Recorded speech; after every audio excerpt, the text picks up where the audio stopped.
Hello everyone, good morning.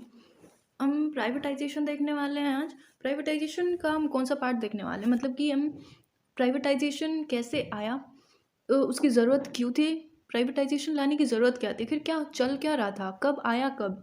हम ये सारी चीज़ें देखने वाले हैं आज, ठीक है। अब उससे पहले देखते हैं कि प्राइवेटाइजेशन होता क्या है।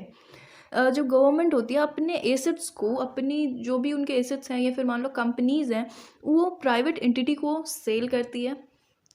या फिर मतलब उनको उनका ओनरशिप जो है, जो गवर्नमेंट के पास थी पहले, वो उनकी ओनरशिप दे देती है प्राइवेट एंटिटी को या फिर प्राइवेट फर्म्स को या प्राइवेट सेक्टर को दे देती है, ठीक है। इसके बहुत सारे प्रोसेसेस होते हैं जिसमें कि देती है। तो बेसिकली यही होता है कि जो गवर्नमेंट ओन्ड प्रॉपर्टी है, ठीक है, वो चला जाता है, प्रॉपर्टी हो गया, एसेट्स हो गए, सर्विसेज हो गई, ऐसी चीज़ें चली जाती है प्राइवेट एंटिटी के पास, ठीक है, प्राइवेट सेक्टर के थ्रू, ठीक है, सॉरी, प्राइवेट सेक्टर को चली जाती हैं, ठीक है। गवर्नमेंट ओन्ड एसेट्स बताया मैंने कि स्टेट ओन्ड बिजनेसेस हो गए, एजेंसी हो गई, पब्लिक सर्विसेज हो गए, पब्लिक प्रॉपर्टी हो गई, ऐसी ऐसी चीज़ें वो लोग क्या करते हैं, दे देते हैं प्राइवेट सेक्टर को, ठीक है, प्राइवेट एंटिटी को, किसी पर्टिकुलर फर्म को या ऑर्गेनाइजेशन के साथ, लेकिन हाँ उसको प्राइवेटली ओन्ड कर देते हैं, ठीक है। तो हम देखते हैं कि हमें ज़रूरत क्यों पड़ी प्राइवेटाइजेशन की, आखिर ऐसा हुआ क्या था, क्यों, जो गवर्नमेंट चला रही थी तो ये तो अच्छी बात है, गवर्नमेंट बिजनेस चला रही है तो हमें फ़ायदा होगा, ज़्यादा से ज़्यादा एम्प्लॉयमेंट मिलेगी और ऐसे बहुत सारी चीज़ें होंगी, और हमें मतलब जो पब्लिक है उसको कम रेट में चीज़ें मिलेंगी, तो ये तो अच्छी बात थी। लेकिन क्यों, ज़रूरत क्यों थी प्राइवेटाइजेशन की। There were limitations being government as owner. Government के पास जो वो अपने मन से बहुत सारी चीज़ अपने बिजनेस में पॉलिसीज़ नहीं इम्प्लीमेंट कर पाते थे, बहुत सारी चीज़ें नहीं कर पाते थे पॉलिटिकल प्रेशर की वजह से, और बहुत सारी जगह से परमिशन लेना पड़ता था, इस वजह से बहुत सारी वजह है उसकी, ठीक है। तो उनके पास बहुत सारे से लिमिटेशंस थे। The ministers and civil servants are temporary occupants.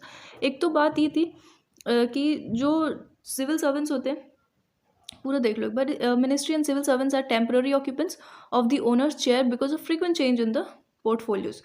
ये जो सिविल सर्वेंट्स हैं इनकी बार बारी वो हो जाती है, क्या कहते हैं, यहाँ से ट्रांसफ़र हो जाता है, ठीक है।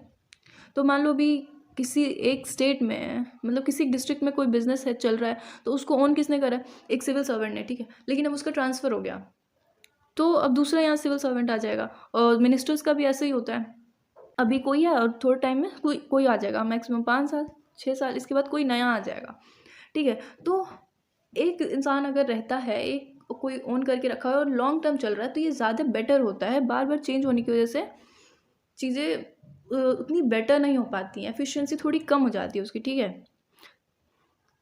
एक जो चला रहा है वो किसी स्ट्रैटेजी, एक सिविल सर्वेंट है मान लो, वो चला रहा है तो किसी उसकी कोई और स्ट्रैटेजी उस पर चला रहा है, दूसरा आया तो उसने अपनी स्ट्रैटेजी के अकॉर्डिंग चलाया, ठीक है। और नेक्स्ट है public sector manager who perform better in liberated circumstances to private enterprises.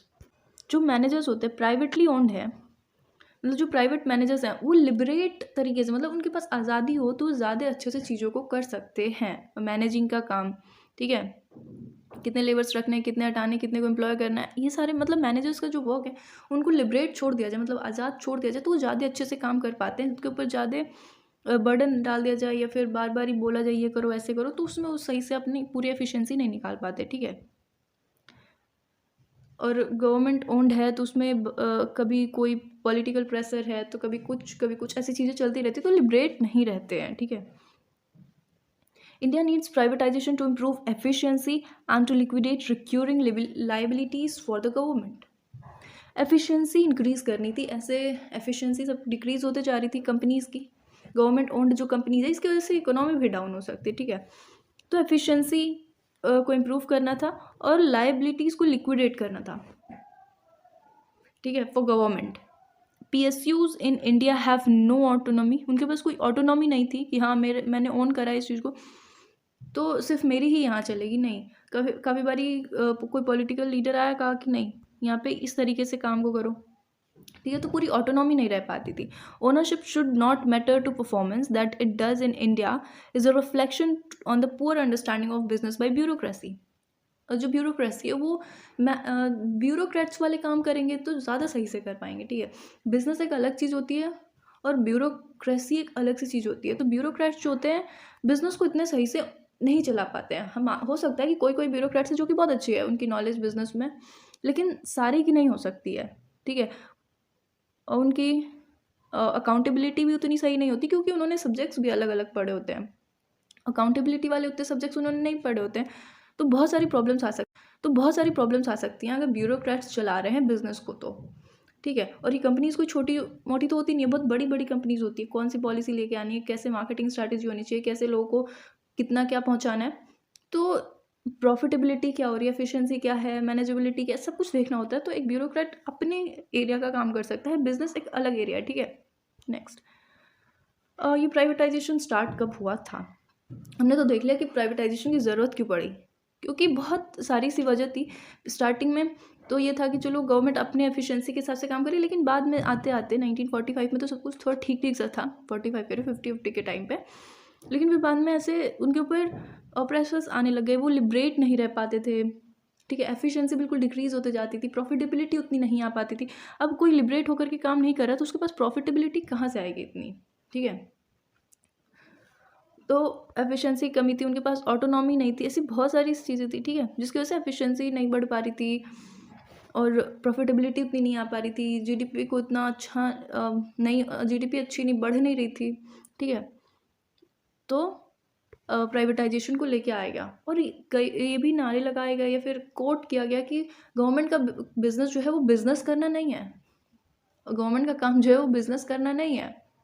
ठीक है, गवर्नमेंट का एक अपना काम है, तो बिजनेस छोड़ दे वो, ऐसे ऐसे कोट्स भी लेके आए गए। ठीक है, उस टाइम पे तो 1980 के टाइम से इसकी ज़रूरत सबको महसूस होने लगी कि हाँ अब प्राइवेटाइजेशन की ज़रूरत है। और बाकी ये पूरा रिफॉर्म जो है, एलपीजी का आपने रिफॉर्म सुना ही होगा, तो उसमें प्राइवेटाइजेशन आया था। ठीक है, लिबरलाइजेशन, प्राइवेटाइजेशन और ग्लोबलाइजेशन। तो 1991 में न्यू इकोनॉमिक पॉलिसी आई, लॉन्च की गई।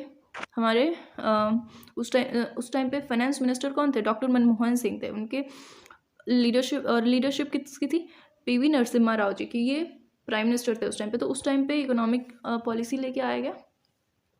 ठीक है, और उसमें से एक तो प्राइवेटाइजेशन था और जिसको इम्प्लीमेंट भी किया गया। ठीक है, और उसको इम्प्लीमेंट करने के कुछ लेवल्स थे, अलग अलग लेवल्स पे उसको, ये फिर अलग अलग मेथड से, सिर्फ ये नहीं कि सेल कर दिया, ऐसे नहीं हुआ।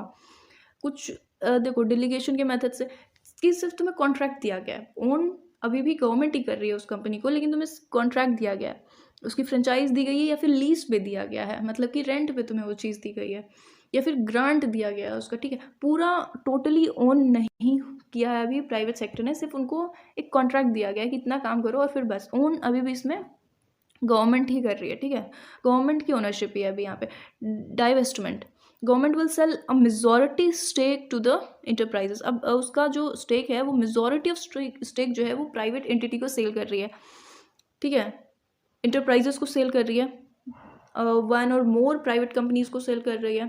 ठीक है, यहाँ पे स्टेक की सेलिंग हो रही है सिर्फ। ठीक है, यहाँ पे अभी भी गवर्नमेंट ओन्ड है ये। ठीक है, डिसप्लेसमेंट, देर हियर जो प्राइवेट सेक्टर का जो है वो compete करते हैं गवर्नमेंट सेक्टर से या फिर पब्लिक कंपनीज से, और अल्टीमेटली फिर उसको ओन कर लेते हैं, उससे compete करके जीतते हैं और फिर उसको ओन कर लेते हैं, और डिसप्लेसमेंट हो जाता है। मतलब पहले वो गवर्नमेंट कर रही थी, लेकिन वो इतने अच्छे से गवर्नमेंट वाले जो है वो compete नहीं कर पाए, और ये compete करे और जीते, और फिर उन्होंने ओन कर लिया उसको। ठीक है, प्राइवेट एंटिटी ने।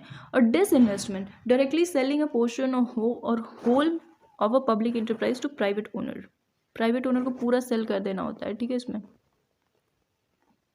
Thank you, have a nice day, bye. Disinvestment में पूरा उसको सेल कर देना होता है। इसमें कोई ये नहीं है कि आधा गवर्नमेंट के पास है, आधा इसके पास, प्राइवेट एंटिटी के पास, ऐसा कुछ नहीं है। पूरा का पूरा जो गवर्नमेंट ने प्राइवेट एंटिटी को, प्राइवेट एंटरप्राइज को सेल कर दिया है। ठीक है, प्राइवेट ओनर, प्राइवेट पार्टी पूरा सेल कर दिया, पूरा पब्लिक एंटरप्राइज जो था वो प्राइवेट ओनर के पास चला गया। प्राइवेटाइजेशन में इतना ही था। Thank you, have a nice day, bye.